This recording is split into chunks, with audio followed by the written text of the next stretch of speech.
the snow days. And then it was COVID and it seemed to get delayed and delayed. And so finally in 2022, we made it to Ireland. And then we decided to go back in 2024 because we liked it so well. So our first trip, and many of you have probably done these kinds of trips on a bus. Is that what you're doing, Mike? Coming up to Ireland on a bus? Carl? No, we're a good friend of ours getting married in Dublin. Okay. Okay. Oh, brave. Okay. So our first trip was in a bus. So we did the whole, basically the circumference of Ireland. So that's a pretty ambitious trip because I'll show you the map pretty soon here. Ireland is almost as big as the Lower Peninsula. So to do the whole thing in, what was it, Mike, 9 days was fairly ambitious. So we were up at 8 o'clock. We were moving every morning. Sometimes we were traveling 250 miles a day, so that was a zip through Ireland. And when it was over, it's like, woo, that was a lot. And you sometimes don't remember which castle or which church or which, monument you happened to see on that given day. But it was fun because we saw most of the main sites. So it's a good way to go and get your introduction to the country. The second time we went through Dublin, London first, then Dublin, then Limerick. And so that was a more slower paced, sometimes we like to do siestas and sit in a bar and have a drink and, just take it more slower paced, which is kind of more my style. But I will say for the coach tour, I wouldn't have never have seen all those things because, let's face it, if you're a leisurely traveler, you're not going to see all those things. So it was very helpful. And we had a very good narrator, tour guide of our tour named Barb. So the first thing I looked for a quote about Ireland. Does anybody know who this guy is? That's Oscar Wilde. And he is, I should have taken the name off. He is, what strikes me about Oscar Wilde is he died in 1900, but he looks so contemporary, doesn't he? And he was a very flamboyant individual who wrote Picture of Dorian Gray, and he wrote The Importance of Being Earnest. Unfortunately, he was so flamboyant that he died destitute in France. And Ireland is kind of starting to claim him back, though, and they have a statue to Oscar Wilde. And it's kind of a weird statue. I'll show you a picture here coming up. But he was a very interesting fellow who led a flamboyant lifestyle, mostly out of Ireland, because he wasn't very well accepted in Ireland at the time.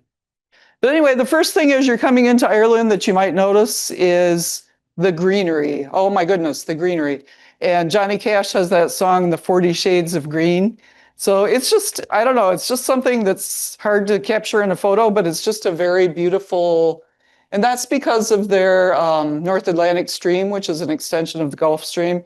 So some places in Ireland get half of their days rain. We were lucky when we were there because both the times it was June, and we actually didn't see a lot of rain. We saw a little bit of rain, but we didn't see days and days of rain like you sometimes see over there. But so we had pretty good weather. It doesn't get really hot in Ireland, and it doesn't get very cold. So it's a very moderating influence through that North Atlantic Stream. So you'll see a lot of beautiful flowers, the flora, the fauna. It's all very beautiful because of that median sort of temperature that's pretty much always there. Now, right now, I see they're getting some, 80s. So they're probably dying over there because they're not used to that kind of thing. But usually it's pretty moderate, even in the winter. If you want any warm weather when you're there, I would go during June, July, August, because otherwise, it might be kind of cold. Anyway, this is just us at the Gap of Dunloe. There's a lot of glacial stuff that went through the mountains, creating the McGillicuddy Reeks, the Gap of Dunloe, and the various streams and mountains that you'll see as you go through Ireland. A lot of it is very, very rural still. And we saw all kinds of sheep farms and farmers and that kind of thing. So as you're going through your coach tour or whatever in between the cities, you'll see a lot of rural lifestyles. Now, that rural lifestyle, as I understand it, is somewhat going away, because they're living in the 21st century. They're influenced by people who want to build condos and this and that. But even Dublin doesn't have the skyscrapers and don't have, the big high rises and things like that because of the coding, the building codes that have been developed there. So it's still very rural in a lot of places, which is really cool. It's beautiful very relaxing to drive through. Now, I haven't been brave enough to drive in Ireland. Is your name Paul? Carl. Carl. They drive, of course, on the other side of the road using the other side of the car. So, and there's a lot of roundabouts. In the cities, you have a lot of roundabouts. People in Alpena hate roundabouts, of course. But we haven't been brave enough to drive ourselves, but more power to you. Maybe you can let me know how that goes. I just didn't want to hurt anybody when I was there. But anyway, this is Ireland as it's depicted inside of Michigan. Michigan, it says, is 3.6 times bigger. It doesn't look that much bigger, but of course, they're counting the UP. You'll notice the little chunk taken out of Ireland is the part that's technically it's the United Kingdom. So the 6 counties of Ireland that comprise the United Kingdom are, I looked this up, Armagh, Antrim, Down, Derry, also known as Londonderry, and the province is Ulster. So there's 6 counties that have been, since 1921, not part of Ireland. So when you go into that part of Ireland, you're using not the euro, but the pound. And they're quite strict on that. Your euro isn't going to get you very far in the northern part of Ireland. So you see the Union Jack flying all through those little 6 counties, and you see a lot of relics of the troubles that occurred there, and pretty much have been resolved since the 90s. But occasionally you still have some things that happen. What happened, and I don't claim to understand it because it's a very complex history involving the English, who are bigger and stronger and more powerful and dominated Ireland for 800 years. But what happened is when they gave Ireland the country, they kept the 6 counties in the north. So, and apparently there's enough people there that want to be part of England still that continues. Because our tour guide, Barb, said that, her name was Barb, not a very Irish name, she said, but she said that a lot of people in the north don't want to be part of Ireland. So even though they're a relatively tiny country and you would think they would be unified, there's that portion of the populace that still, would like to be part of England because they see the benefit. Traditionally, that's thought of along Catholic and Protestant lines. The wealth was concentrated, from our understanding, with the Protestant part of the population, the English part of the population, and the Catholics were the oppressed minority. I'm sure that's different now, but You can tell the Catholic neighborhoods in Belfast, these are all flying the Irish flag. yeah. And I understand there's still quite a bit of segregation in the Belfast area. So even though in America, we're not used to that, Catholics and Protestants, we all hang out, we're pretty much get along most of the time. There, it's kind of still a big deal, and that goes back to their history and their traditions and who had the land and who took the land from them and who the Irish penal laws, I looked that up, of 18 whatever, when they took the land and they took the churches away from the Catholics. So there's a lot of complex history going on, and it's more than just Catholic Protestant. It involves wealth distribution and other things. But anyway, sadly, there's still that little chunk out of Ireland that's part of England. And we watched the movie Michael Collins. Did anybody ever watch the movie Michael Collins? Okay. He wasn't happy, with the treaty. He came over, people were angry at him, but he was like, you can only do what you can do. And this is what the British were willing to give at the time. So when they created the Free State, that's what they got at the time. And apparently some people still like it that way. I don't know. It's complex.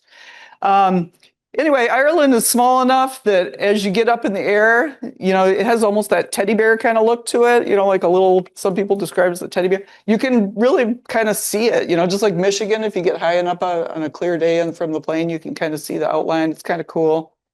So that's what that is. The castles are everywhere. I looked it up. There's 30,000 castles in Ireland. Some are functional, some are ruins. And we went in a couple. We went in the Limerick Castle. We went into the Blarney Castle. You see ruined castles from the road. So it's not an uncommon sight as you're driving through Ireland to just see castles everywhere. And to me, that was one of the things that really kind of drew me to the country. It's like, wow, where do you see that? The other interesting thing, and if you've traveled abroad somewhere, you probably know this as well, but you don't see all the fast food. You don't see all the rest stops. You don't see all the billboards and the signage. In fact, their signage there is first written in Gaelic. They're trying to revive the language of Gaelic amongst the populace. In fact, all the children in Ireland now learn some Gaelic, so that's something they're trying to bring back. We went to the museum in Limerick where they described, one of the first rules of the oppressor is to oppress the person's language. So they made it illegal in Ireland for the Irish to speak Gaelic. So that became a very proud tradition for them to bring back the Gaelic, to have their children learn how to speak Gaelic once again, just as the same thing happened in, this country with the Native Americans. So it's kind of a sad history. It was kind of, as our tour guide Barb on our first trip was going through the Irish history and describing all the wars they lost and all the oppression through the Vikings and the Normans and the English, etc. One guy in the seats piped up and he said, "Have the Irish ever won a war?"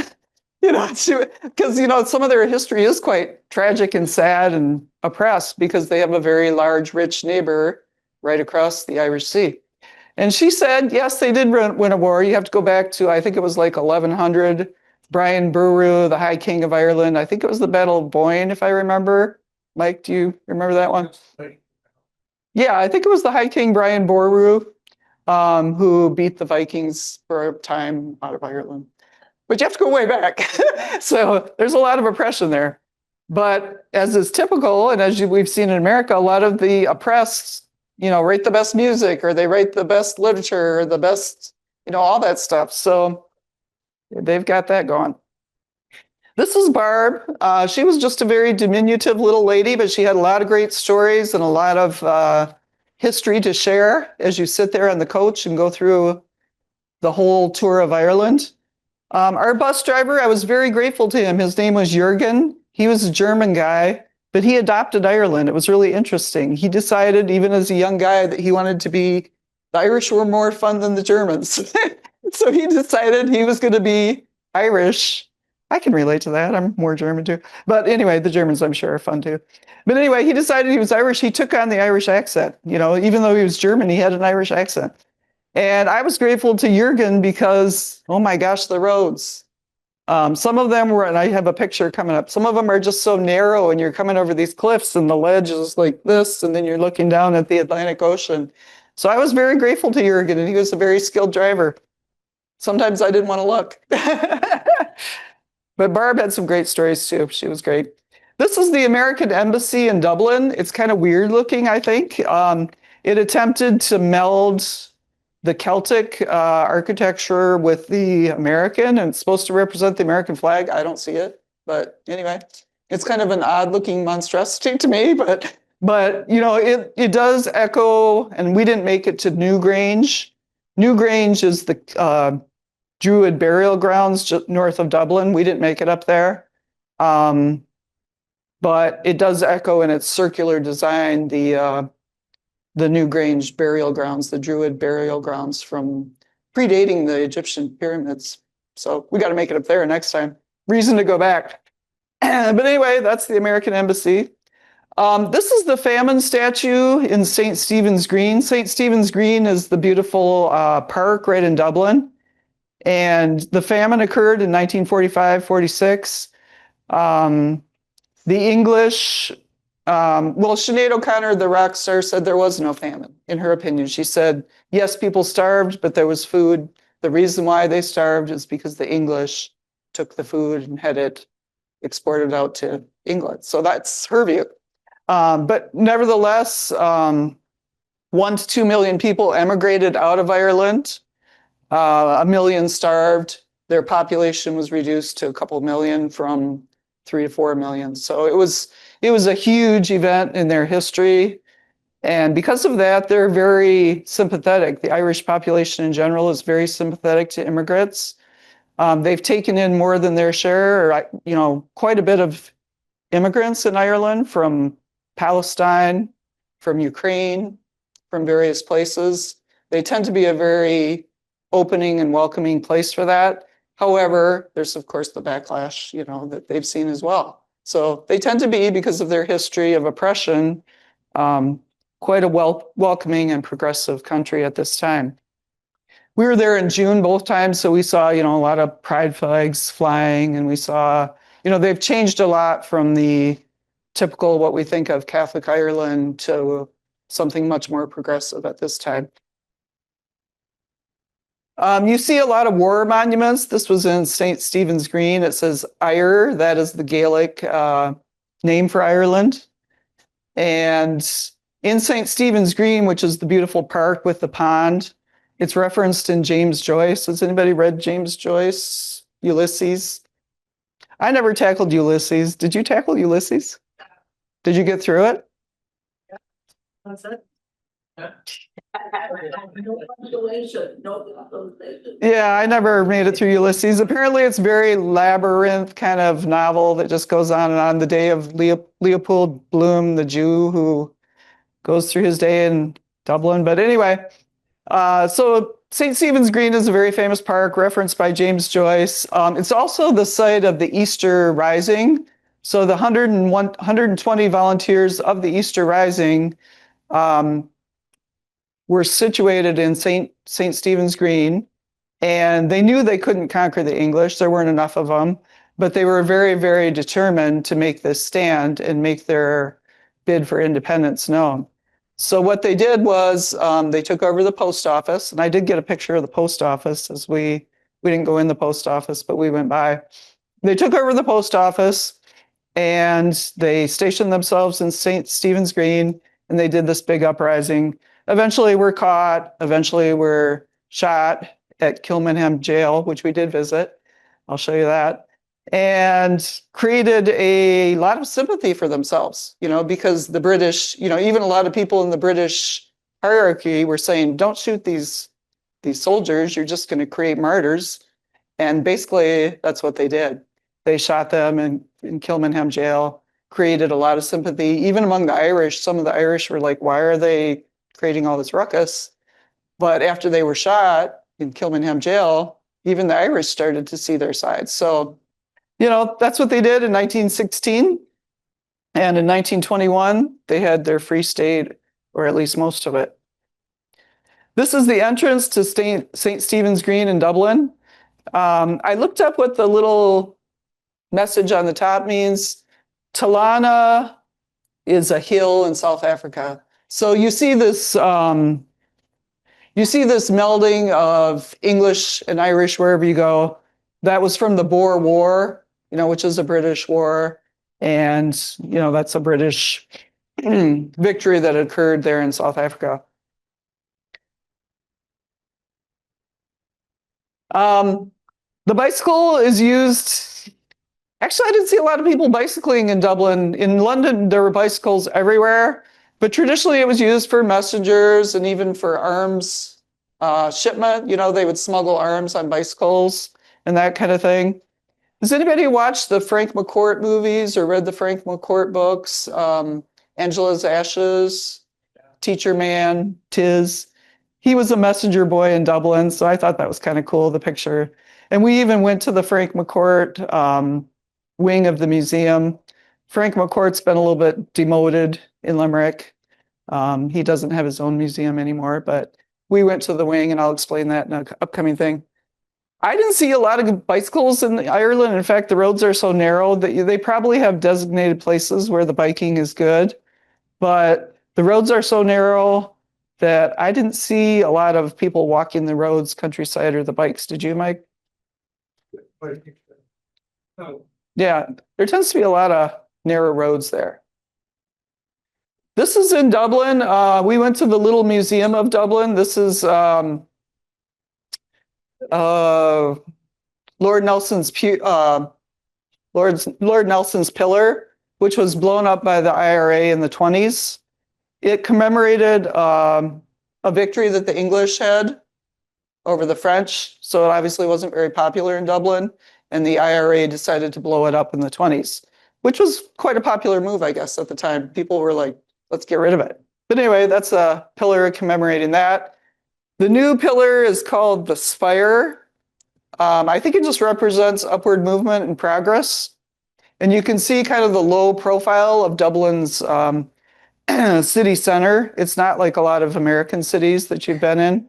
So in that sense, it feels like a very walkable city. You know, you walk around and it's very accessible. So that's cool. And then they joke about the spire. They call it the stiffy on the liffy or the prick, or they've got various bad jokes about the spire. Anyway, we moved up to Downpatrick, which is where St. Patrick is buried, a very modest little stone marker. He died in 581. That was a long, long time ago. You know, when you think about it, I don't think of St. Patrick as that far off in the ancient history, but he was. And he's got a little burial marker there that we saw. St. Patrick, it tells a little bit about what he did. He wasn't Irish, he was English. And so he was kidnapped from England as a young teenager, taken to Ireland, and made to work in the fields as a shepherd. So that's what he did. Then he escaped from the Irish, the Druids, the Celtics, and he went back to England. Then he felt a calling from God to go back to Ireland and convert the masses, where he was quite successful. He baptized 120,000. And that's a little thing commemorating. It's a little prayer of St. Patrick, Christ beneath me, Christ to my right, Christ to my left. Kind of lovely little prayer. And there he is. He used the shamrock. Most of you know the imagery of the shamrock was to explain the Holy Trinity, God the Father, God the Son, Holy Spirit together. And he used that with the Irish Druid people to pretty good effect, converting pretty much a lot of them. So they have a little commemoration there. The 5th century is where all that happened, and Patrick was very successful. So the Georgian, this is O'Connell Street, I believe, Marion Square. There's a lot of the old 1700 Victorian style homes. We were lucky enough to go into one in Limerick, and they're just very old, ornate, high ceilinged, very affluent in their day, I think. Now, I don't know if I think they're more subdivided now. Wouldn't that be I don't know. Anyway, they're quite pretty to look at. Very ancient section quarter of Dublin, as a lot of it is. This is poor Oscar Wilde. This is his statue. I think it's kind of weird. He's got kind of a leer on his face, and his legs are splayed open, and I don't know. He's just kind of a weird statue of Oscar Wilde. There's a lot of carriage tours around Dublin, and you can take one. We didn't take one, but we did in over towards Killarney. We did the whole jaunting carriage tour, and we had a nice Irish tour guide who kind of, they all tell you a lot of stories. Everybody there tells you a lot of stories. So even the cab drivers there are very informative. You get in a cab and most of them will just start talking and telling you all sorts of things. And they're interested in us as well. They're not afraid they're very curious. They'll ask you political questions about what's going on. They'll ask you, they're just a very friendly and open society. And I like to travel places like that. I found Mexico like that as well. And it's just a nice group of people to talk with. Another castle, I don't remember where it was. Do you remember, Mike? I think it was right across from the theater in where we saw that. I think that's the O'Brien's ancestral. All right, okay. O'Brien. Bunratty, maybe? Yeah, we saw a dinner theater right across the street, actually. So these castles will be like incorporated like right in the town center, which is kind of wild. I thought all my pictures turned out great. I think it's the moody skies and the cloud cover and the fact that everything grows so well over there. But a lot of my pictures I just thought were really cool. Yeah, and the streams. And this is when we were on the train.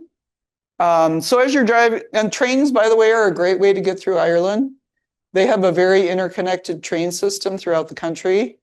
And if you want to do it that way instead of the coach, it's probably just as easy in some respects. But we did the trains the second time, and we got to see a lot of the cool countryside, the rural countryside. A lot of the homes there in the cities are what's called semi-detached. So you'll see a house connected to another house. And in the rural areas, you'll see these standalone, they call them detached homes. But that's not what you see in the cities as much. You know, most of the city homes are semi-detached. So I guess there's a huge housing crisis there. You know, there not as many homes as there are people. But Mike and I looked on YouTube, and if you wanted to buy a house in Ireland, that like one of the old houses that has like the stone kettle hearth, that kind of thing, you can get them for like 150,000 overlooking the cliffs of Moher, which is kind of amazing. No electricity, no running water. No, minor stuff. And you might see as well the thatched roofs. You know, I have some pictures of those, the thatched roofs. Now I Googled, do they have a lot of mice and spiders and mold and stuff in the thatched roofs? Because it's its own little ecosystem. Yeah, they do. If you were afraid of spiders, you might not want to do that. But this is an example when we were driving out to the cliffs of Moher. So we have a big tour bus and on these tiny roads. And you have to kind of imagine that these roads weren't made for these huge buses. And then you have this tiny little ledge, and then you have the Atlantic Ocean. So I quit looking at one point. I was just, yeah, it seems a little iffy. Like I said, I appreciate our bus driver, but more power to you. They were describing too on the cliffs of Moher, you go one way to get there, but sometimes somebody will go the wrong way, and then you have to back up. I don't know. I don't know how you would do that. The unwritten rule is you're supposed to line counterclockwise around this point. But some people will go the opposite way and then they head on with bus that car would be. Because Yeah. I drove, I've not been to Ireland, but I drove several days in Scotland. Oh yeah, The same roads thing. are essentially the same. Yeah. And there were two signs there that I thought was notable. One was a diamond shaped caution sign. And it said elderly people. Ah. And the other sign, and I saw it, I think, twice, was a square rectangular sign, and it said opposing traffic in middle of the road. What do you do with something like that? Yeah. And I concluded after driving there for a few days that Sean Connery was not selected to play 007 because of his good looks and his acting ability. It was because he was able to drive fast on Scottish roads. Good point. Yeah, good point. They call their highways dual carriageways. They're going, the same way. Those don't seem bad at all because you just are going on the highway, the dual carriageway. But, some of the other stuff is a little more challenging. Real adventure. As you're walking as a pedestrian too, usually in America you look and you have some time, but there it's coming right at you, so you have to. Remember the ready for six. Yeah. So it's different. A lot of the intersections will have painted in front of it, it'll say. Same in England. Look right first. Yeah. So it's different. It's like any other country. The English that they speak is very, it's kind of very pleasing to the ear in the southern part. The northern part, they can be kind of hard to understand. I remember at one point Mike was trying to order something and go ahead. Somebody asked what the soup of the, in our group asked, they wondered what the soup of the day was, so I wanted to ask the waiter. And I asked him to repeat it, and when I went back to the table, I said, all I got out of it is something to do with cats. I don't think that's what it is, but it turned out to be carrot soup, but. Yeah, the northern accent is kind of hard to understand. Speaking of food, I did copy a brown bread recipe. I was going to make it, but I didn't. So if you have your phone and you want to click the recipe and try to make the brown bread is really good. It's kind of sweet and nutty tasting. I'd encourage you to try it if you like that kind of thing. I really thought it was great. Sorry I didn't make any. I was I had plans to, but I didn't. The other thing, you can get soup there and brown bread. So it's very, very nourishing, like for a midday meal. Mike also liked the Irish coffees, which were, a little bit of whiskey, coffee, and cream. I don't drink coffee, but I just don't. Yeah, he liked those. He liked those. So getting up to Belfast, which is in the north, of course, remember we talked about those 6 counties. The Harlan and Wolff shipyards have built 1,700 ships, but the most famous ship that they built, of course, was the Titanic. So what they did was they created the Titanic Museum as sort of an iceberg sort of look to it. And that's how it looks. It looks like an iceberg. So they kind of leaned into the tragedy part of it, just saying to themselves, we worked really hard on all these ships.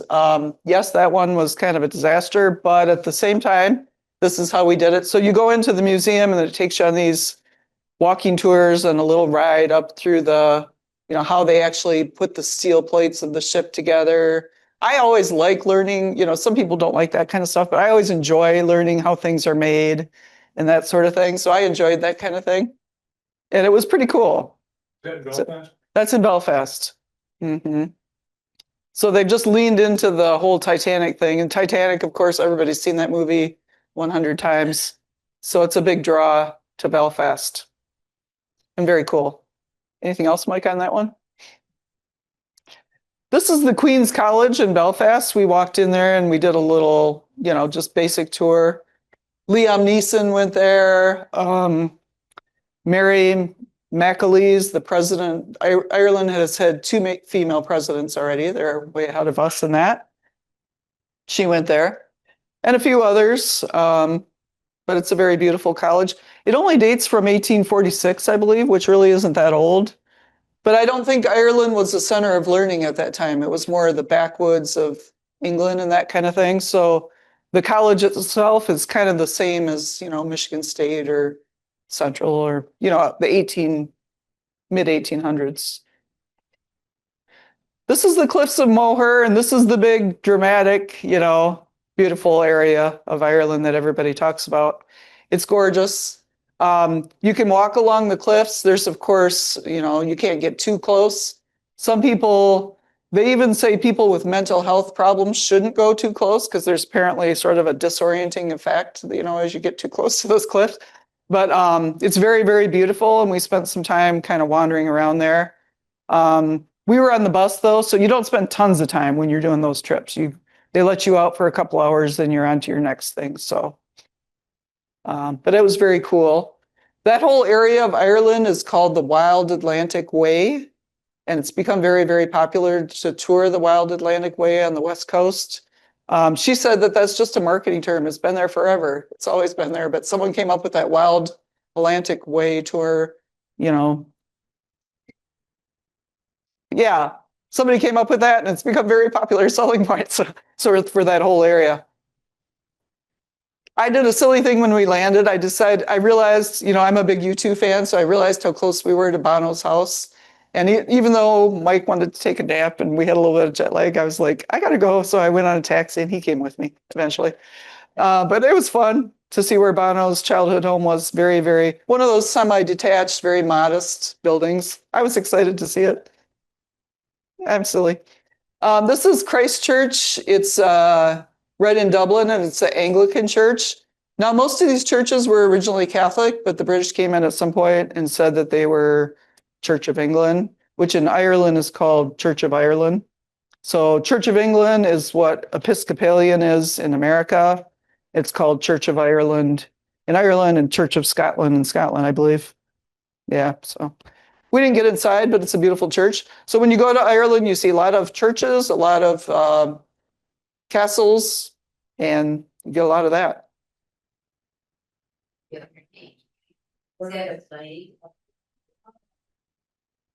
I think it's flat. It looks like a bird, doesn't it? Yeah. I don't know. Yeah. So St. Patrick's, I thought I had a good picture of St. Patrick's. It's Anglican as well. Handel's Messiah was first performed there. We kind of walked the grounds of St. Patrick's. I didn't find a good picture of that one though, sorry. It was Catholic at one time. You know, Ireland, Sinead O'Connor, the rock star, describes it as very much a theocracy up until 1990 or so. Abortion was illegal up until 15 years ago. Divorce was illegal till the 90s. She kind of described it as growing up in a very oppressive environment, you know, but anyway, I didn't have a good picture of St. Patrick's. This is Phoenix Park area right outside of Dublin where the Pope came and he celebrated Mass with 1.2 million people. And I can't imagine where they put all the cars because it doesn't seem like there was any room for all those cars. But anyway, that was the Phoenix Park area, very beautiful, overlooking the mountains of, I think those are the Wicklow Mountains. So this is, it kind of went blurry in the background, but the Guinness factory is a very interesting place to tour. They show you how. Quiet. Yeah, yeah. They show you, you know, how the hops are roasted and the malted barleys, etc. It's a stout beer. I like those beers. You know, they taste better in Ireland too. They taste a lot better. Apparently the Guinness doesn't travel very well overseas. So when you have it in America, it doesn't really taste like it does. It has this nice frothy, creamy thing on top and, you know, like it does here, but it just tastes a lot fresher. So that's the top of the gravity bar at the Guinness Storehouse. So you go through, learn how the beer is made, and then you get to the top and they give you a free glass of stout. So that's kind of cool. And apparently the Guinness family was very, very generous to their workers.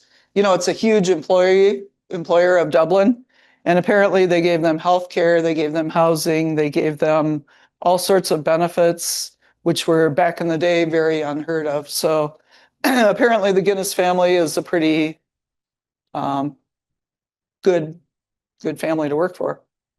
Anyway, that's the Guinness. We had to take a few pictures of those. Oh, they also use the harp as their symbol. And the harp is on, what is the harp on? It's not on the flag. Anyway, I did some research. The harp was the harpist in the ancient battles with the High Kings of Ireland.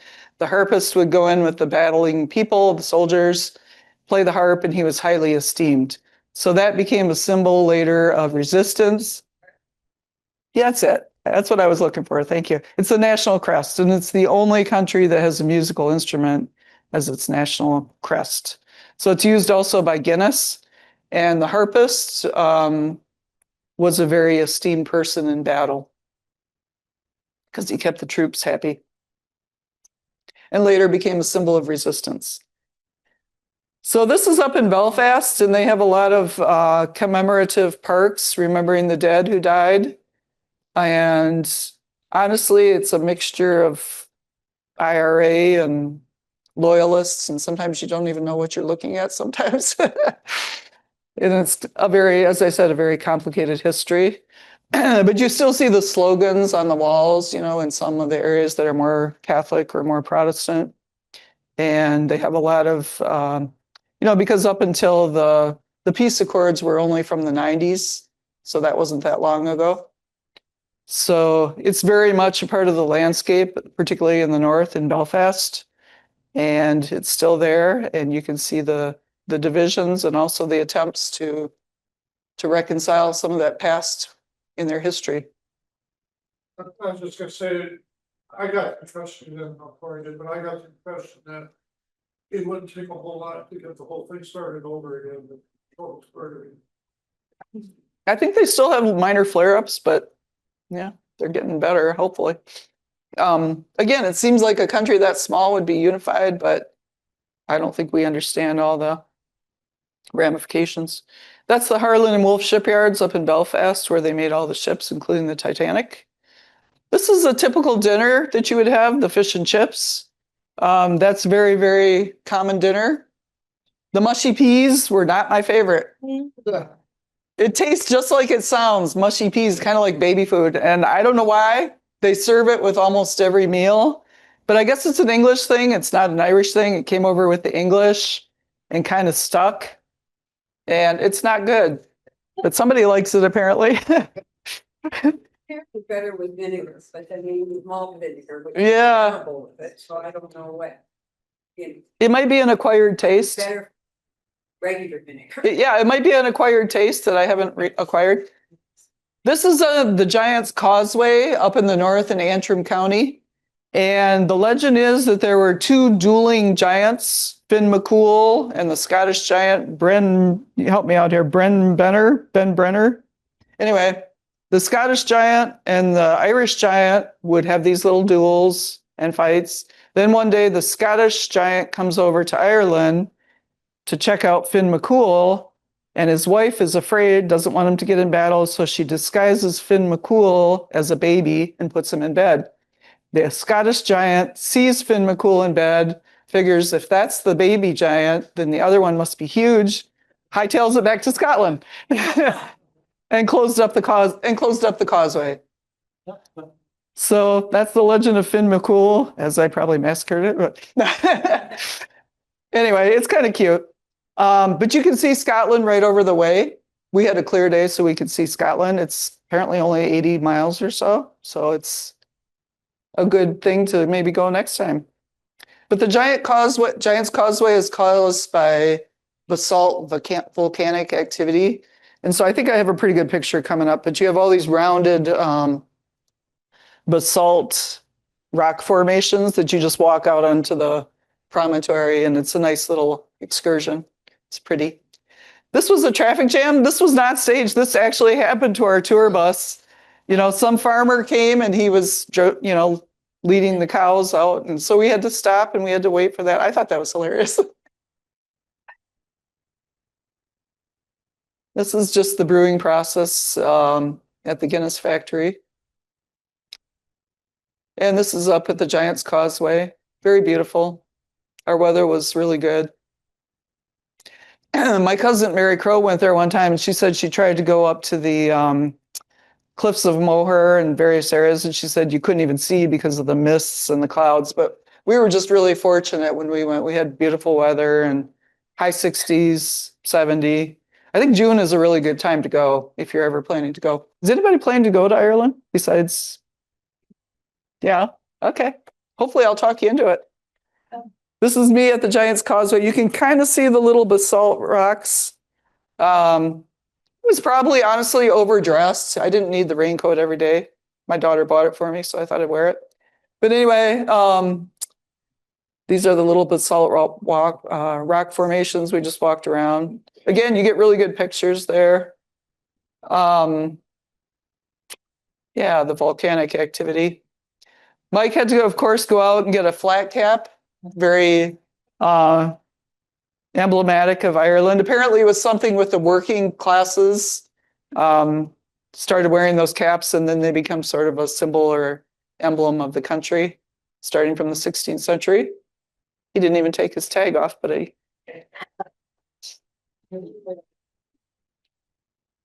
he's just smiling.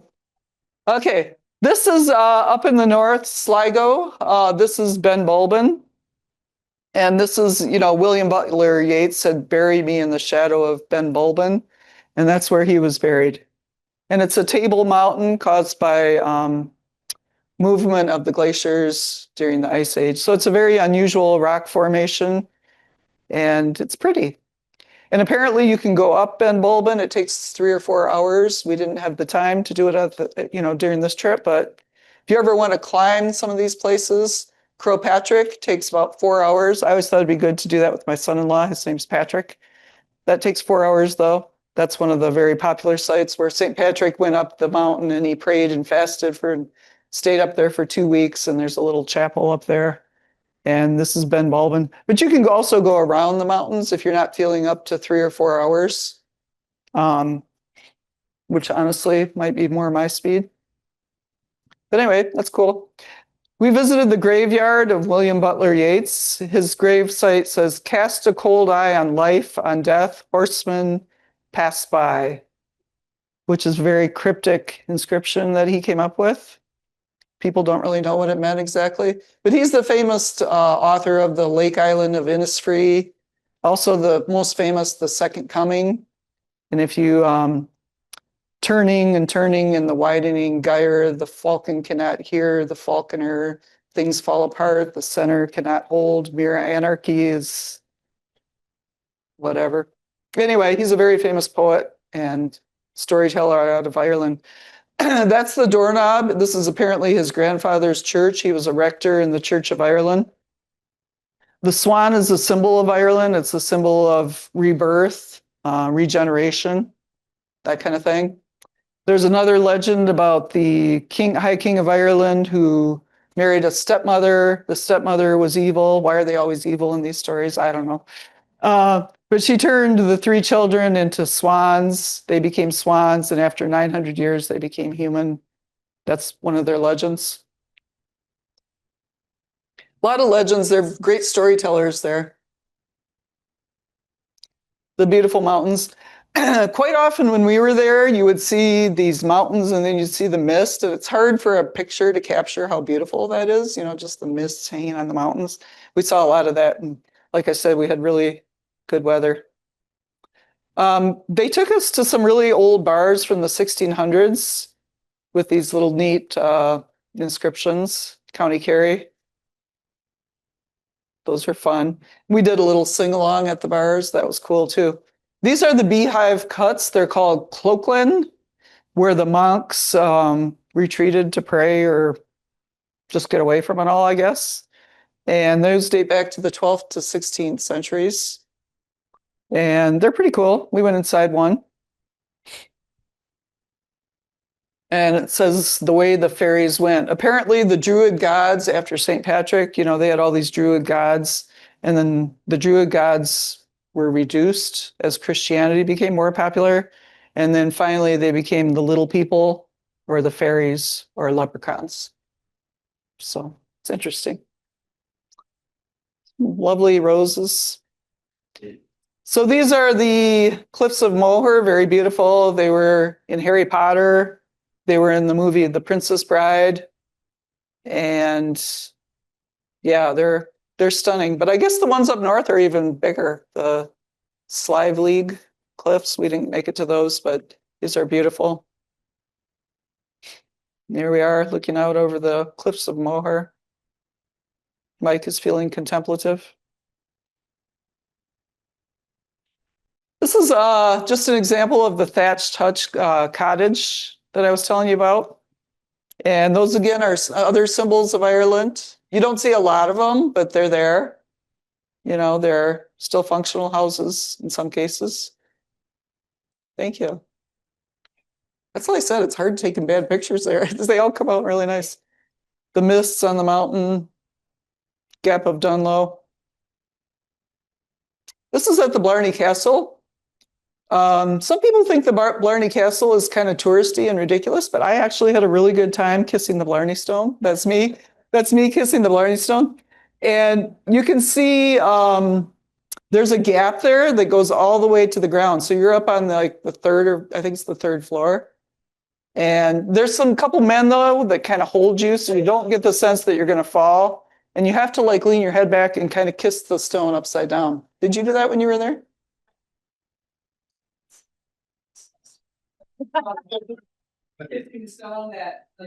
I did have COVID when I came back. I did have COVID when I came back. So I don't know where I got it. But I thought it was fun. I had a good time kissing. Kissing the rock, but to get to the rock, you go up like a tower. And it was very fine. And it's a line of people. It was not a good thing. Yeah, I liked it. They have a garden of poisonous flowers there, like I forget all the names. This is the nice garden. Hemlock, yep, the nice flowers. But there was another garden of, and they would use the poisonous flowers on their enemies, get them to eat them. And then they also showed in Blarney Castle where they would throw, what was it, acid on the people who came to, burning oil, that was it. So the castles were used for defense, fortification, and getting away from your enemies. There's Mike kissing. He didn't like it. But it was kind of scary. That's the Blarney Castle. So, Oh, oh, Mike kissing. Yeah, I didn't know, I wasn't there, I didn't actually it's a little disorienting. leave that far. You see how far down it is. So they took us to this old pub for a more authentic Ireland experience from 1705. We had a little sing along with him, and we sang the traditional songs like Molly Malone, Whiskey in a Jar, all those fun songs from the past. That was a good time. Had a Guinness or two. Then, of course, you can pose for pictures, and they took us to the Waterford Crystal Place, and then they showed us how the crystal was made, you know, the blown glass and that kind of thing. It's quite an art. Generations work in that area and learn the trade and then pass it on. Beautiful stuff. It's very expensive, of course. It's the harp, the clock. Can you imagine the work that went into that?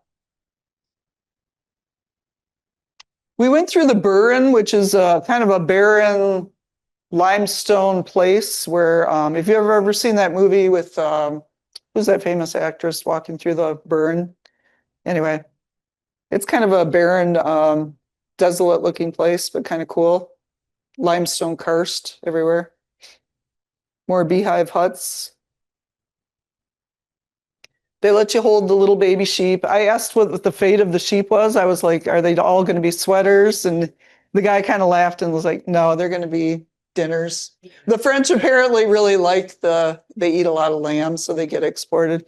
So, but you do see a lot of lambs and sheep throughout the landscape. They have these little red marks on them. They're cute. I like the flowers. They're so pretty, the peonies. The stone walls, I guess, were a famine project, and you see those all over Ireland.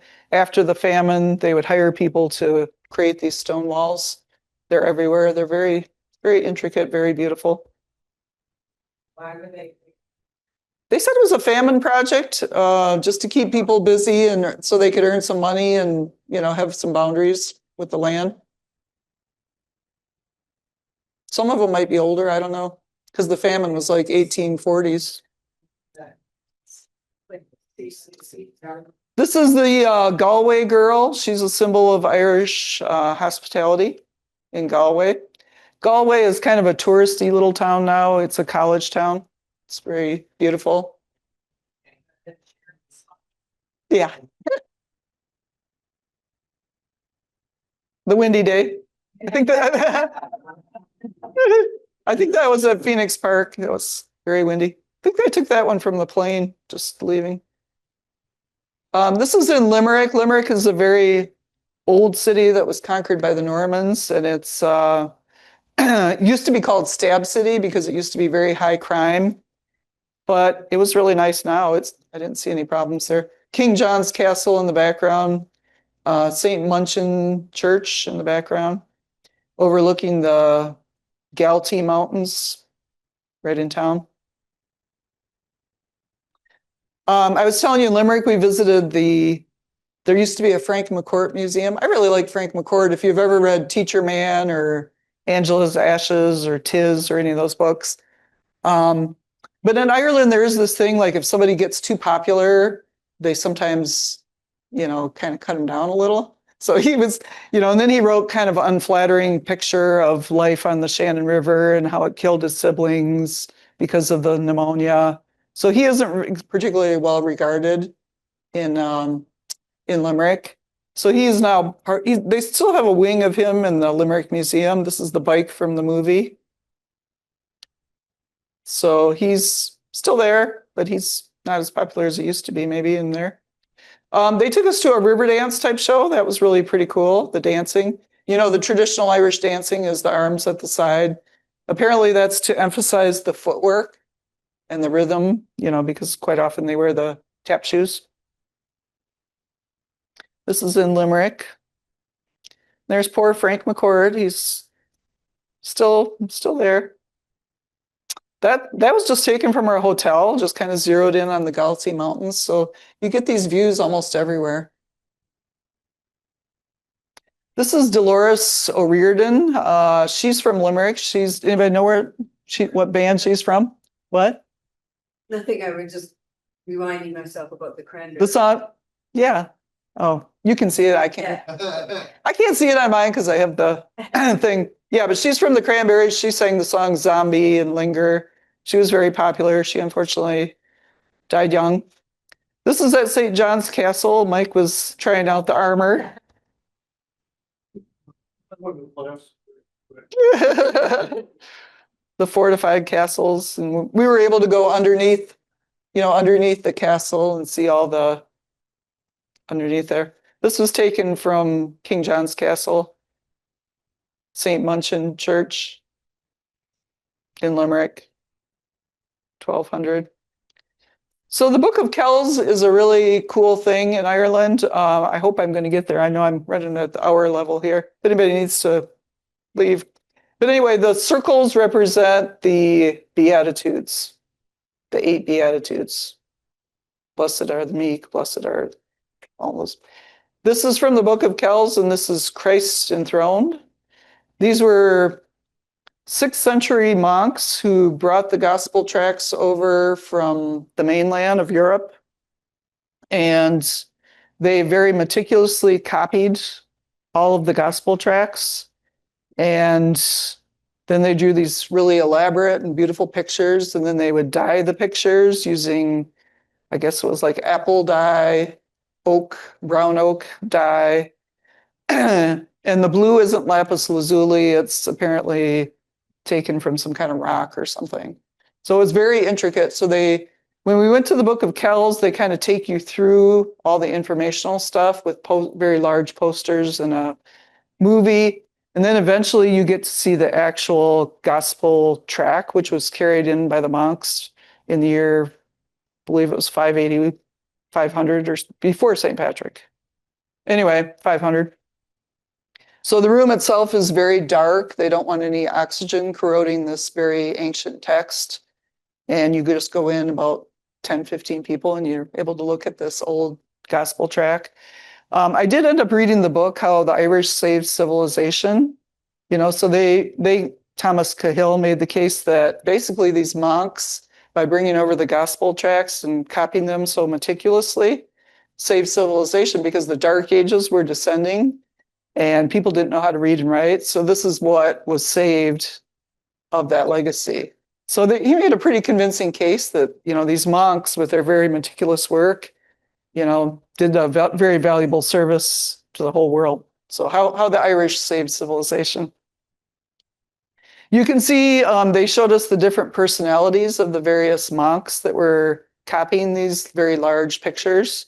And sometimes they would get bored and then they would, do weird little things, like, I don't know, it was interesting. But anyway, they all had their different personalities. Back to King John's Castle, walking along the Shannon River. Took that one from the train. The train stations apparently date from 1846, thereabouts. I looked up a lot of this stuff. The train system, as I said, was pretty extensive, so you could probably go there and just ride the trains if you wanted to. It was a fun way to go. I was trying to get a really good carriage picture because this Dublin guy, but I don't know that I really got a great picture. It cut off the horse's head, but anyway, that would be a fun thing to do on a return trip, to go over and do the carriage ride. This is the Guinness that's stored in the containers right outside the Guinness factory. So big part of Dublin life. The pub culture, it's not just a place to drink for the Irish. It's a place to socialize. It's a place to meet your friends.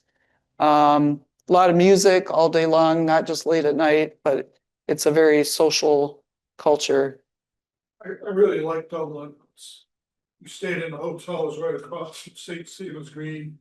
And the downtown area is blocked off traffic, so just walk. And there's all kinds of pubs and shopping. Museums or whatever.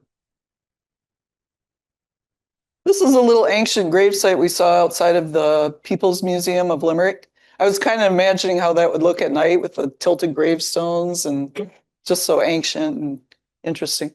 This is at the Kilmainham jail where the people from the uprising were taken and eventually killed.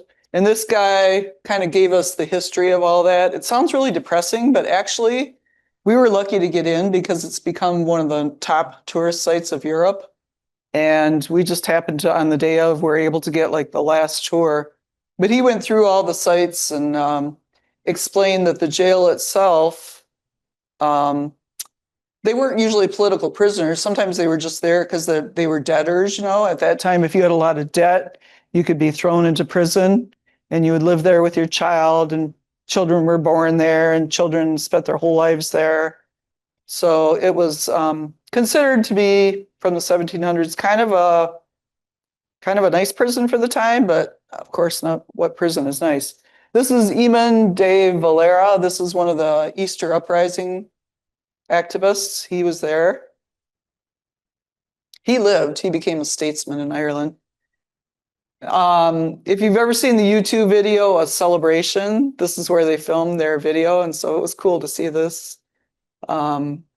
But they took us through the cells, and you could see the conditions. Like, that's the United States compared to independence law over. Yeah. As far as the American independence, this is what this place is the Irish. And we were lucky, like Lori said, we were lucky to get in there because there's a museum that you can go to and walk through it all the times, but to actually get into the prison with the guided tour, and they're usually booked about 2 or 3 months out. We asked if they had any openings that day, and they said, well, there's a couple right at the. We had to wait about 3 hours. We got the last tour of the day. It was what was it? What word for it? Okay, they called it. Kilmainham Jail. It's just south of Dublin. And it really does, it's a little bit depressing in a sense, but it also gives you a really strong sense for, you know, how they gained their independence and what they went through to get that. This is the cell of Countess Markovich. She's a woman countess. That was her nickname, Countess Markovich. I was trying to think of someone similar with the American uprising, and I couldn't really think of a woman that was that. I mean, I know they're in the background doing their thing, but she was apparently a very active person. They did let the prisoners go to mass. So this is where the prisoners went to mass once a week. They were allowed to go to mass. This is just a guy that was standing there outside the Dublin gate saluting us. I've actually used this as birthday cards. I like kind of a cool little thing. The swans at St. Stephen's Green, and I've explained about the swans and the significance to Ireland, taken from the plane. It did rain that day. We got some rain. Oh, this is from Elizabeth Yates. She's the sister of William Butler Yeats, and she was overshadowed by her brother, I read, but she created this beautiful St. Patrick breastplate, which you can kind of read. And she did the drawing there. They have a giant, in the Trinity College library, they have a giant globe. And then they have, I think I have a picture coming up where they have all these, they have Socrates, a bust of Socrates, Plato, all these important thinkers and world figures.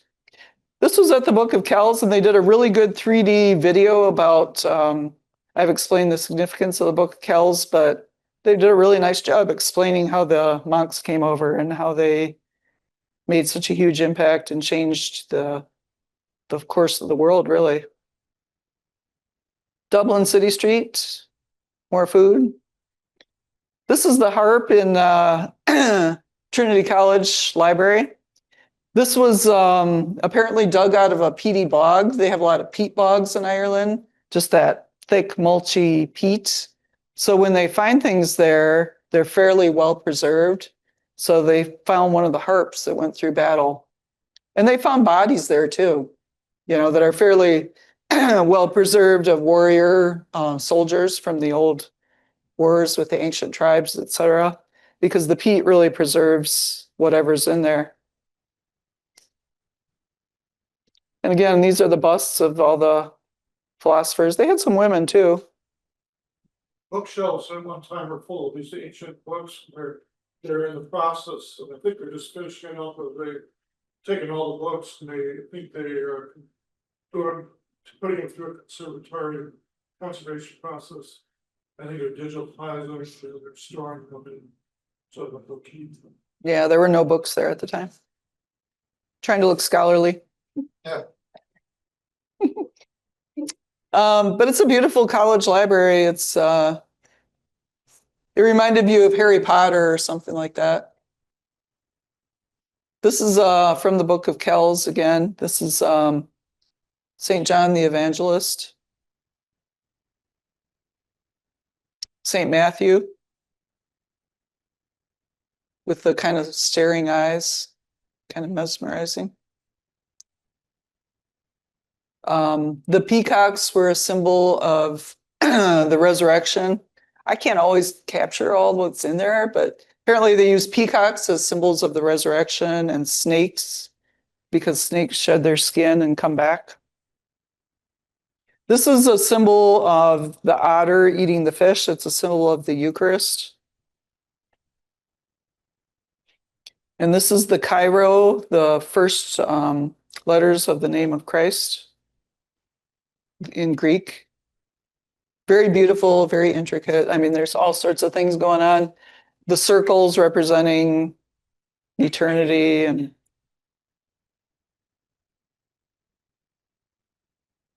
very beautiful. And then it tells you the chronology started off in Scotland, apparently. Again, you have to go through all the information and learn quite a bit about it before you actually see the Book of Kells itself. These are the gospel writers, Matthew, Mark, Luke, and John. And see if I can remember this. Oh, Matthew is a man representing the humanity of Christ, I believe. St. John is the eagle, the divinity of Christ. Luke is the sacrificial calf. And then Mark is, I think I forgot. Anyway, they all represent different parts of the gospel narrative. This is one of the actual books that the monks brought over, carrying the gospel tracts. Very ancient. You're from the 6th century. What are you getting at? Oh, these are, might have a better picture there. That one didn't turn out very good. The writing on the stones is called, help me out, Mike, Orma, something like that. Anyway, they used the stone tablets with writing on them, ancient Celtic writing. More of the books that this is the Halfpenny Bridge in Dublin. If you do nothing else, I'd say get to the Book of Kells if you go to Dublin. That's really a pretty cool site. The Halfpenny Bridge is a famous bridge in Dublin. Mike enjoying one of his coffees. Temple Bar area has become kind of touristy. It's a place everybody likes to go and walk around and have a drink. It's pretty cool. That's the Temple Bar area. We went to the Rock and Roll Museum, which was really cool. That's U2. They're commemorated there. Our tour guide didn't even know how to say Bono's name, which I had to correct her. I just couldn't help myself. She said it wrong, and she's Irish. But she was a big Sinead O'Connor fan. That's Sinead O'Connor on the bottom. And they had a room for Thin Lizzy, Phil Lynott. He was black, but apparently he grew up in Dublin and created the band Thin Lizzy. That seemed to be the one that she was most interested in. Probably not as well known in the States. But anyway. Yeah, that was really cool. This is the Button Factory where they had concerts, very popular little concert venue, and some of the big artists, Sinead and U2 and others, performed there back when they weren't that popular. And this is just the things that they wanted, like different kinds of booze and stuff that they wanted. And they had different things like that for different groups, like what kind of things they required. Michael, Michael Jackson, there's a studio here too, and he recorded there and he stayed for like 6 months. Because he could go anywhere, nobody bothered him. He could go into a pub and nobody asked for his autograph, nobody bothered him at all. Yeah, apparently the Irish don't bother celebrities very much. They just try to give them their piece. This was our tour guide. She was a big Sinead O'Connor fan. And we were there with a lot of Pearl Jam fans. Anybody a fan of Pearl Jam? No. Anyway, they were mostly German. She was trying to get somebody to, that's Sinead O'Connor, to play the drums. And I didn't really want to because I had a bad case of pink eye, but none of the Germans would step up. So I had to play the drums. And she gave me a drum part to play. And then she was singing. I didn't really want everybody looking at me because I had kind of a pink eye that I had to go to the chemist for. They call it pharmacy chemist there. But anyway, it was fun. I did it. None of the Germans would step up. They were pretty reticent. They were Pearl Jam fans, so maybe they were, I don't know. Anyway, that was a really neat little hole in the wall museum that we went to. Oh, this is the General Post Office where the Easter Rising, they were barricaded in there. So it's still a functional post office, I do believe. And very historic site for the Dubliners. This is Molly Malone. She was a fishmonger by day and she was a night walker by night. And I think people used to touch the statue, as you can see. They don't really know whether Molly Malone ever existed. She's just sort of a legend in Dublin. But she's there. That's the Temple Bar area, very pretty. We were in London before that. I just threw that one in. And this is in St. Stephen's Green. Limerick. It's on the train. Oop. I think I eliminated, oh. This is U2. For a U2 fanatic, they had a lot of cool stuff. That was me. And this is the dinner theater that we went to where they did some, well, they told a lot of stories about Annie Moore, the first immigrant to America. And young Annie Moore came over to America at the age of 15, and he was singing all these songs, and it was actually quite moving. You know, people were kind of touched. I probably need to wrap it up here, don't I? Yeah. Okay, any final questions of anything? These were just street dancers that we saw.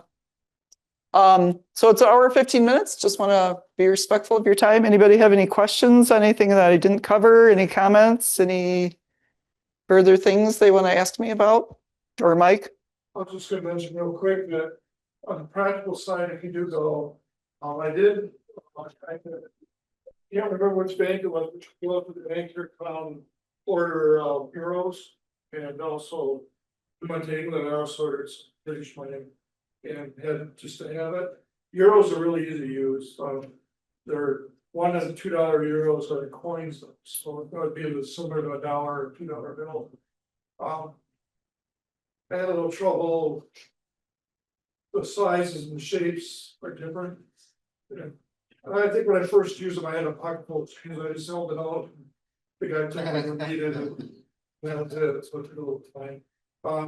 Also, I would just recommend that you also contact your bank or your credit card company. Let them know you're going. I did lose at the, I think it was at the Guinness Museum or the Guinness website. Lost credit card. Called the Chase Bank loan, they canceled it right away, issued a new one, and I got the new one. Of course, the actual card didn't come until I got home, but it showed up on my phone. They replaced it and I could use it immediately, so it was helpful. One final note, just to encourage you to go to Ireland if you're thinking of overseas travel. It's not as far as some other places. People are really welcoming. Just a lot of great things to do, and I hope I captured some of that. Yes, Barb. What is there I know that you had a lot of history here. Yeah. Prior to going on a trip like this, how did you acquire all of that knowledge so that when you got there, you would know what you're looking for and what the meaning behind it was? I mean, is there like a specific book or is there a specific historical? Well, we had the tour guide Barb the first time we were around, but trying to think of books that you might consider. Yeah. Yeah, I can't think of anything specific, but Because having sometimes background a little bit. and Yeah. when you Get there, you know what you're looking. I know we're doing a Rhodes Scholar Tour coming up in the fall, and they give you like books to read, so I could probably look up the ones for Ireland and let you know that. I'll look that up, yeah. So, yeah, thanks for your time and your attention. I encourage you to go there when you get a chance, all right? Thanks.